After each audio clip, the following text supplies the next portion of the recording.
नमस्कार, सत श्री अकाल, राम राम सा, खम्बाणी वड़क्कम, प्रणाम। आप सभी का ऑल्टरनेट मीडिया में फिर से स्वागत है। हमारे साथ जुड़े हुए हैं सत्योलॉजी से आदित्य सत्संगी भाई। मतलब बड़ा इंटरेस्टिंग है। अचानक से उठे ट्रंप और ट्रंप ने कहा आज एक नया धमाका करते हैं। So he has lifted all the sanctions from Syria. Now this is big repercussions when it comes to India. Bharat के ऊपर इसका बहुत असर पड़ने वाला है, क्योंकि एक हमारा जो बहुत बड़ा बिजनेस सेंटर है उसके आसपास वो इस चीज को चलने की कोशिश कर रहे हैं। दोस्ती है, व्यापार है या दुश्मनी है, समझने की कोशिश करते हैं। आदित्य भाई, very warm welcome on the show. Let's get started. नमस्कार, आपके दर्शकों को प्रणाम।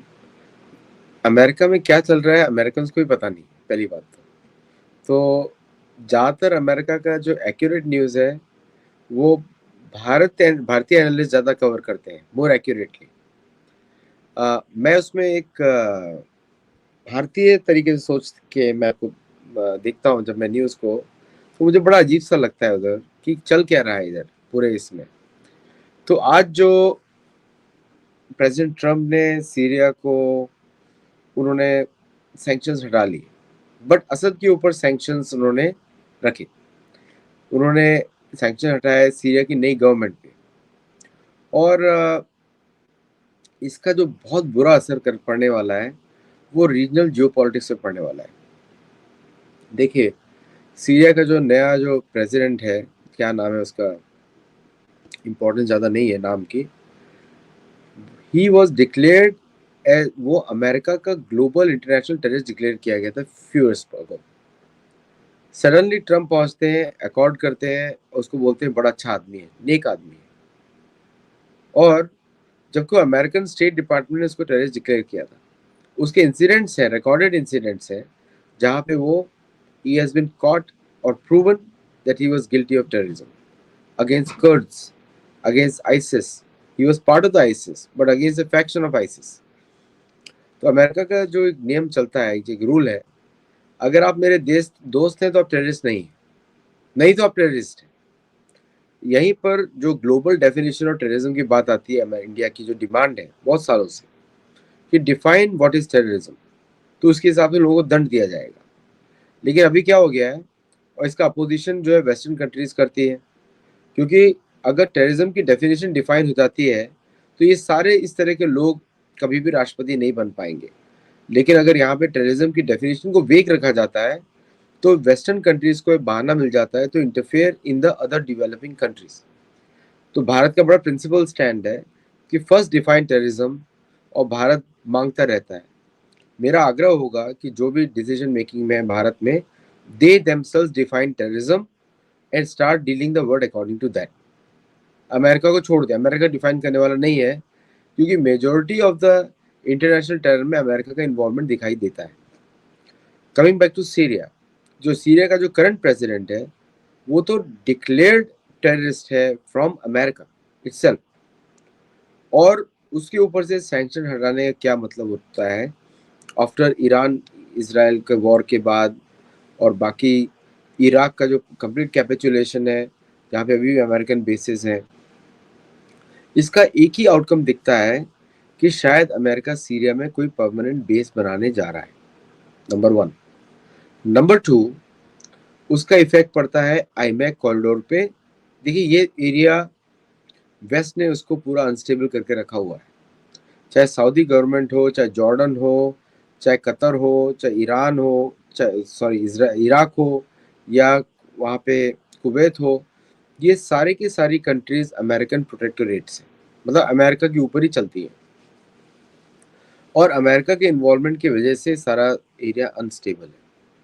इसराइल भी इस बार अमेरिका से परेशान हो गया, इसलिए आप देखते हैं कि उसके उसके जो वॉर फाइटिंग एबिलिटीज काफ़ी क्वेश्चन में आई।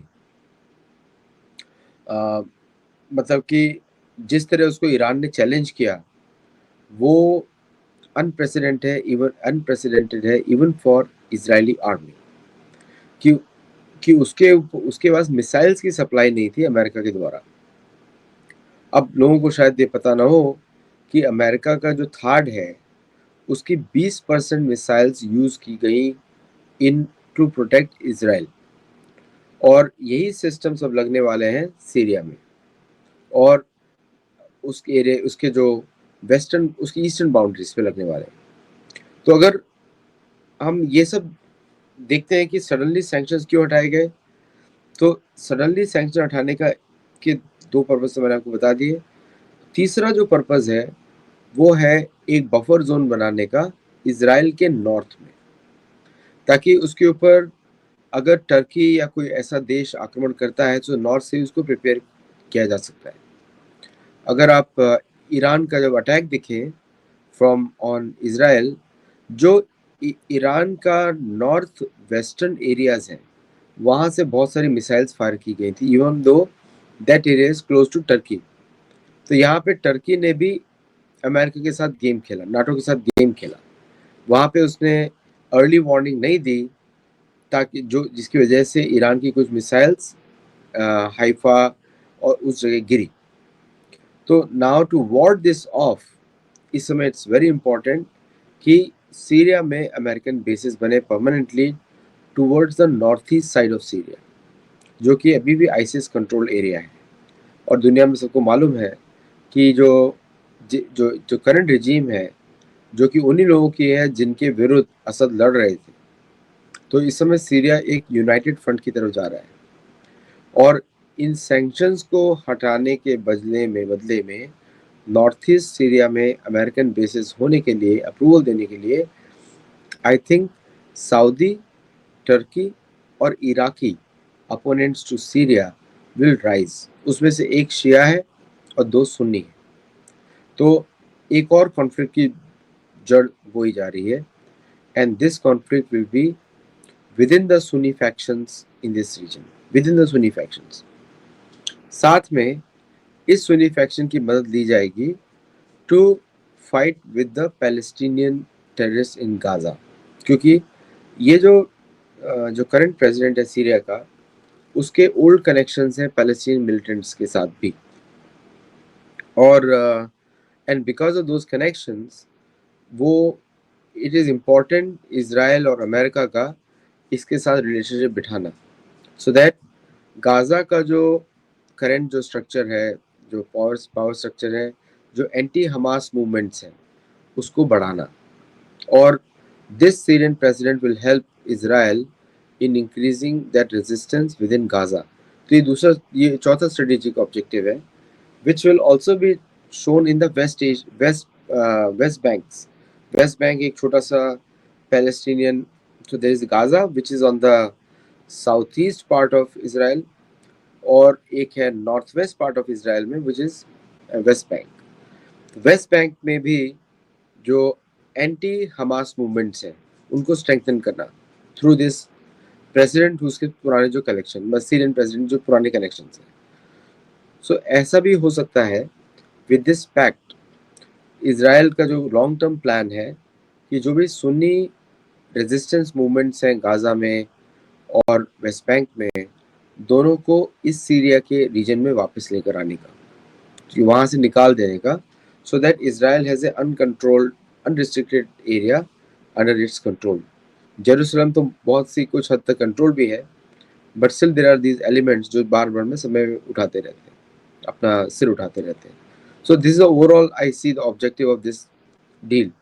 लेकिन इस मूव से सब लोग सरप्राइज हो गए, क्योंकि असद को इन्होंने उस लिस्ट सैंक्शन की लिस्ट में रखा हुआ है, जबकि वो राज भी नहीं कर रहा है। And Assad was a Alawite, Assad was more secular, वो इनमें से किसी और को बिलोंग ही नहीं करता था। सो नाउ विद सैंक्शंस उस पर रखना, उसका मतलब ये हो गया कि ये रशिया के विरुद्ध भी एक तरीके का मूव है। इस पूरे रीजन में Syria was the outpost for Russians. तो now keeping the sanctions on Russian ally which is Assad who lives in Russia is कि मतलब ये हो गया कि now again continuing the same divide and rule policy. और इस रीजन के लोग गायत्री जी इतने कमजोर हैं, they can't do anything, they can't resist also, they don't have a voice also, और सब कुछ डीसी में बैठ के कोई immature analysts will be making these policies. So big success for President Trump that achieving all how is it going objectives. to Bharat पे क्या असर पड़ेगा इसका? How is going to impact India? देखिए क्या है कि भारत पे इसका असर ये पड़ेगा कि if Israel is happy, Bharat is happy. I look it in this way. तो keeping the Israel's position strong is a direct interest of Bharat, क्योंकि भारत के साथ उसके अच्छे रिश्ते भी हैं. I won't say it's an ally, लेकिन स्ट्रेटेजिक उसमें देखेंगे तो Bharat can derive advantage in terms of trade, security of Haifa port, security of other investments in Israel. ये सब चीज़ें भारत को बेनिफिट मिल सकता है, साइड बेनिफिट.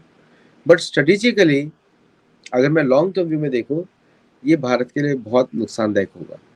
शॉर्ट टर्म में सक्सेसफुल, लॉन्ग टर्म में नॉट सक्सेसफुल, क्योंकि ये सारे ग्रुप्स कहीं ना कहीं आके भारत के विरुद्ध ये इकट्ठे होते ही हैं. पैलेस्टीनियन, सीरियन, ये जो फेनेटिसिज्म है इन कंट्रीज में सो हाई कि उनको सिर्फ दुश्मनी दिखाई देता है Bharat, because Bharat is a non Islamic country. उनको दुश्मन दिखाई देता है. तो on in all the international forums Bharat इनको जितना भी एड दे देगा, but still they are going to oppose India. चाहे आप इनको कुछ भी, Bharat can supply, Bharat supplied them wheat, Bharat supplies them medicines, Bharat gives them cash, still they oppose India in all international forums. So I don't see short term में या long term में change होने वाला है.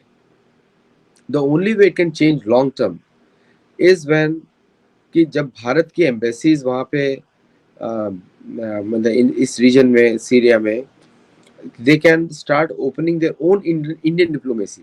जैसे अगर मैं भारतीय डिप्लोमेसी की बात करूँ तो सीरिया का और भारत का बहुत ही पुराना कनेक्शन है, हजारों साल पुराना कनेक्शन है, हजारों साल.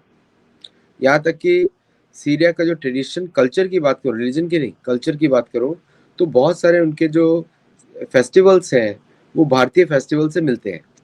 पहला तो है उनका लूनर कैलेंडर. सो अगर भारत उन चीज़ों पे फोकस करता है, उन इश्यूज पे फोकस करता है, then Bharat will have a close relation with them, otherwise not. जैसे एक बड़ा सिंपल सा चीज़ है, काली नज़र, बुरी नज़र लग जाएगी. That's a very common concept in Syria, very common. जो बनाते हैं ब्लैक आई, एक ब्लू एंड ब्लैक उसमें सर्कल बनाते हैं, that is also source from Bharat. तो वो उसका पुराना कनेक्शन है. और भी बहुत सारी चीज़ें हैं, मध्य देश का कनेक्शन है. बट लॉन्ग टर्म में भारत को that cultural ties based on ancient culture, pre Islamic culture, उस पर फोकस करेगा तो लॉन्ग टर्म बेनिफिट है.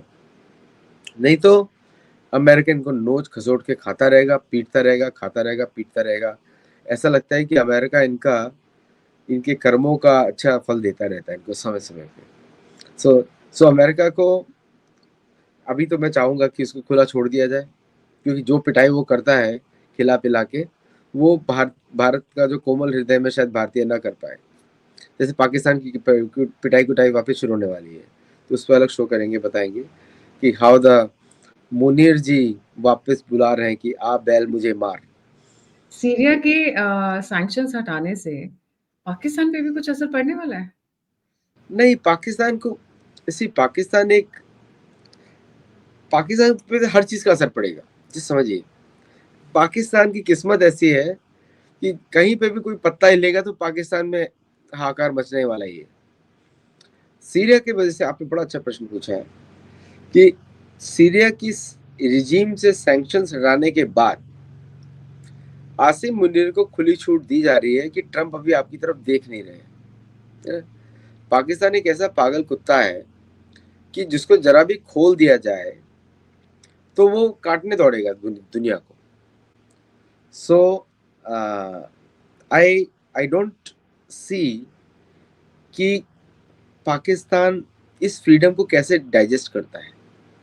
तो एक तरीके से सिग्नल दिया जा रहा है पाकिस्तान को कि वापस आप किसी को काट के आइए, मतलब वो एक ही दिशा में जाएगा, भारत की तरफ ही आएगा. लेकिन इस बार जो है वो सीरिया के एक्शन के थ्रू लिया जा रहा है कि ट्रंप साहब अभी काफ़ी खुश मिजाज में हैं आजकल, और उन्होंने सैंक्शंस हटा दिया सीरिया के ऊपर से. तो एक तरीके से आपको खुली छूट है. तो कुछ और इशारा कर रहा है यहाँ पे, और मैं थोड़ा सा इस से बोलूँगा, मुझे पता तो नहीं है, कुछ भी डायरेक्ट इन्फॉर्मेशन नहीं मेरे पास. मतलब मुझे ऐसा लग रहा है कि पाकिस्तान को एनकरेज किया जा रहा है कुछ एक्शन करे वो भारत में, मुझे ऐसा लग रहा है. तो सीरिया के ऊपर सैंक्शंस हटाने से अमेरिका का टेंशन चला जाता है और इजराइल का गेम प्लान बन जाता है.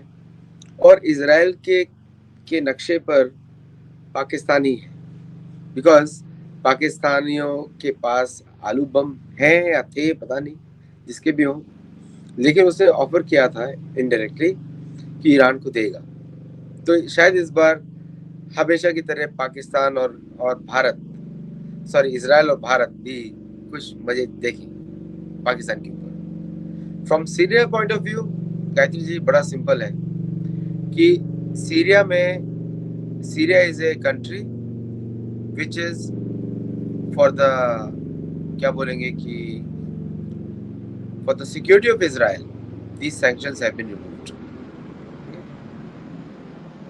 That's the main thing. What about natural resources? क्योंकि जब जब अमेरिका कहीं से सैंक्शंस हटाता है तो they look for something in return. जैसे यूक्रेन के साथ इसलिए खड़े हैं क्योंकि उनको आर्कटिक का एक्सेस चाहिए, उनको वहाँ के रेयर अर्थ मिनरल्स चाहिए, वहाँ के रिसोर्सेज चाहिए।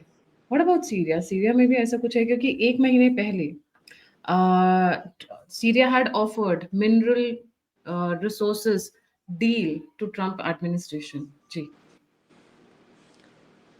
क्या जब कोई फ्यूचर में इतिहास लिखेगा अमेरिका के बारे में, क्या लिखेगा वो कि जहां दिखा इनको सोना वहां पहुंच गई है सोने के लिए। तो ये अमेरिका का, I don't know who is going to write the history जब भी लिखेगा। आपने बड़ा अच्छा पॉइंट उठाया यहाँ पे कि सीरिया के अंदर जो स्पेसिफिक जो रेयर अर्थ का मटेरियल्स है, देखिए अमेरिका हर जगह is looking for that rare earth thing materials, लेकिन आपने बिग ब्यूटीफुल बिल नहीं देखा अभी इस समय। बिग ब्यूटीफुल बिल में, जो ट्रम्प का बिग ब्यूटीफुल बिल है, उसमें वो all the natural industries, batteries, solar power, उस पर वो टैक्सेस बढ़ा रहे हैं, कम नहीं कर रहे हैं। इसका मतलब America is not encouraging those investments. तो अभी जो दिख रहा है अमेरिका की पॉलिसी रेयर अर्थ वाली, वो शायद फ्यूचर में ना रहे। अगर तो वो एक तरीके से अपना leadership is they are giving it back to China. इस बिल के आधार पर मैं सिर्फ बोल रहा हूँ। I am very confuse on that कि अगर वो अपनी लीडरशिप इस रेयर अर्थ या लिथियम और बैटरीज पे, जिसकी वजह से एलोन मस्क ने अपोज किया उसको, they handing it over to China, then तो यहाँ पे India is a king by default. तो आई हैव नो आइडिया कि क्या चल रहा है इस एरिया में, स्पेशली इस एरिया में, क्योंकि रेयर अर्थ अगर इस तरह चलता रहा तो rare earth is no longer attracted to America, big beautiful bill को देखा जाए तो। और जो सीरिया में जो भी इंफ्रास्ट्रक्चर है, जो भी इंस्ट्रूमेंट्स है, वो तो ऑलरेडी अमेरिका के कंट्रोल में है। Why America is to fight? America control Syria completely on the ground, उसके अंदर स्पेशली बेसिस। मैंने इसलिए पूछा बिकॉज इजराइल ईरान वॉर में एक जो बहुत बड़ा फैक्टर है that is oil and natural gas, and Syria still has huge reserves of natural gas. तो कहीं ऐसा तो नहीं उसको भी ध्यान में रख के क्या होगा? क्योंकि ईरान की पूरी गेम ही गैस और ऑयल के लिए, उसी लाइन पे चलते हुए कहीं सीरिया के साथ भी वही गेम तो नहीं खेली जा रही है? बिकॉज इनके पास रेयर अर्थ एलिमेंट्स बहुत बहुत माइन्यूट उसमें है, but it's not but some big. but Gayatri ji, already American presence on the ground for many years, including Assad regime also. They are on the ground for many years. तो उनको कुछ भी कब्जा करने का जरूरत नहीं है, they already control it. Sanctions हटाकर और भी कंट्रोल कर रहे हैं। So what they do is when they remove the sanctions, तो वो ट्रेड करेंगे कि for these reasons we are going to remove the sanctions। मतलब कि आप यूएस बैंक्स को यूज कर सकते हैं ट्रांजैक्शंस के लिए, okay, that's what they are offering. तो ऑलरेडी उन्होंने they was taken control, that's why they will allow. तो वो कर रहे हैं कि हम आपकी जमीन से चोरी भी करेंगे और हम अब आपको परमिशन देते हैं अमेरिकन बैंक से यूज करने की, ठीक है। तो चोरी और सीना जोरी वाला इंसिडेंट, तो they are already controlling for many years. तो what is the main factor? अगर मैं सिर्फ एक पिन पॉइंट रीजन बोलूं, एक या दो, जिसकी वजह से उन्होंने सीरिया से सैंक्शंस हटाए हैं, तो क्या वो दो रीजंस होंगे? Israel security. Israel security, yes, makes lot of sense. Yes, जी। इजराइल सिक्योरिटी, नथिंग अगर एल्स। हम इस मैप को देखें तो देखिए इजराइल और सीरिया दोनों obviously they share borders also, so Israel की यस, सिक्योरिटी जाता है, राइट? और जितने भी ईरान के अटैक हैं नॉर्थ से, वो सीरियन टेरिटरी के थ्रू आए मिसाइल्स के। और सीरिया में काफी सारे टेररिस्ट ग्रुप्स का भी प्रेजेंस है। आईसिस, आपका आईसिस मेन, यस। वो तो अमेरिका की देन है दुनिया को, वो तो अमेरिकन मीडिया बताती है। सो अमेरिकन कंट्रोल है, तो they are under control of America for long time. यही तो सिविल वॉर था पूरा इनके इधर, और रशियंस भी इनको अपोज कर रहे थे विद इन सीरिया, लेकिन रशियंस इतनी फोर्स में नहीं थे ऑन द ग्राउंड। अगर ग्राउंड पे होते तो they would have done it. और रशिया का पूरा focus has been on Ukraine, और यूक्रेन जैसे ही खत्म होता है, मैं आपकी इधर भविष्यवाणी कर देता हूँ, Middle East will be red hot.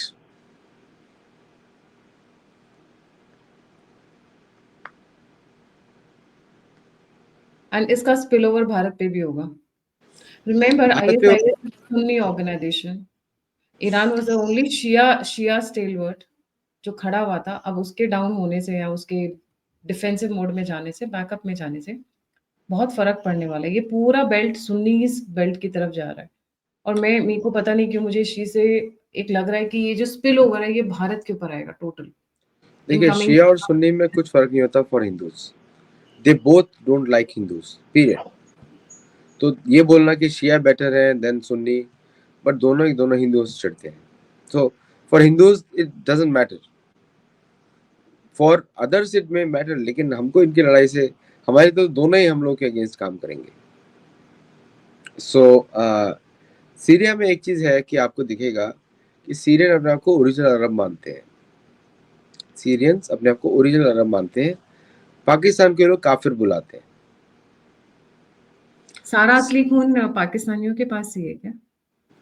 वो पाकिस्तानी तो आइडेंटिटी क्राइसिस में है पूरा, मतलब एक अजीब से लोग हैं, समझ में नहीं आता, अजीब से हैं, नॉर्मल भी नहीं है, बट ठीक है, whatever it is there.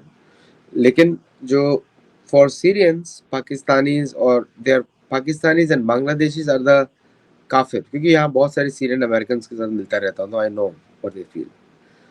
तो उनके कुछ पुराने कनेक्शंस भारत से दिखते हैं कि दे लाइक भारत, मतलब चूड़ियाँ बहुत खरीदती हैं उनकी महिलाएं भारत से, है ना, चूड़ियाँ बहुत खरीदती हैं, उनके बाल कम होते हैं तो नकली बाल बहुत खरीदते हैं।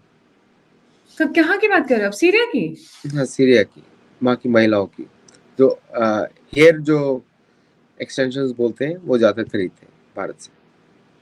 और तीसरा वो सबसे ज़्यादा खरीदते हैं साड़ी। वो साड़ी के कपड़े से रंग बिरंगे वो बनाते हैं, वो जिसको मैं गार्बेज बैग बोलता हूँ, पता नहीं क्या बोलते हैं उसको अन्य भाषा में, हिजाब। तो जो भी बोलते हैं वो हाँ। बनाते हैं। सो द पॉइंट इज कि ये उनके कनेक्शन से, जो पुराने कनेक्शन दिखाता है जनरली। और बट जनरली आप ओवरऑल देखेंगे वहाँ का political landscape, it's not very, मतलब वहाँ पे आप वहाँ के लोग तो काफ़ी भारत को पसंद करते हैं, और all those things they do, लेकिन जो उनका जो पॉलिटिकल इस्लामिक हेरिटेज है, that makes them hateful against anyone. Only one country they जिसे पिटते भी हैं और उसको लाइक भी करते हैं, वो है अमेरिका। वो जी। अजीब सा साइक, वो उनके पास स्टॉकहोम सिंड्रोम है एक अजीब सा। Correct ji. Thank you so much Aadi भाई। Do you want to add anything on a concluding note? Yeah I just want to say that little bit is कि सीरिया का जो भी एक्शन चल रहा है, सैंक्शन हटाए गए हैं, that is purely for greater Israel, nothing else. जी। Thank you so much for joining. जाने से पहले सभी व्यूअर्स से रिक्वेस्ट है, आदि भाई का चैनल है Sattology, please like subscribe and share. और अगर आप कंट्रीब्यूट करना चाहते हैं तो यूपीआई नंबर 9717753351 स्क्रीन के ऊपर है। आप फीडबैक देना चाहते हैं, मुझसे जुड़ना चाहते हैं तो ईमेल, फेसबुक, टेलीग्राम, ट्विटर, जिसको हम एक्स भी बोलते हैं, सभी के सभी डिस्क्रिप्शन बॉक्स में। इसी के साथ जय हिंद, जय श्री राम, हर हर महादेव।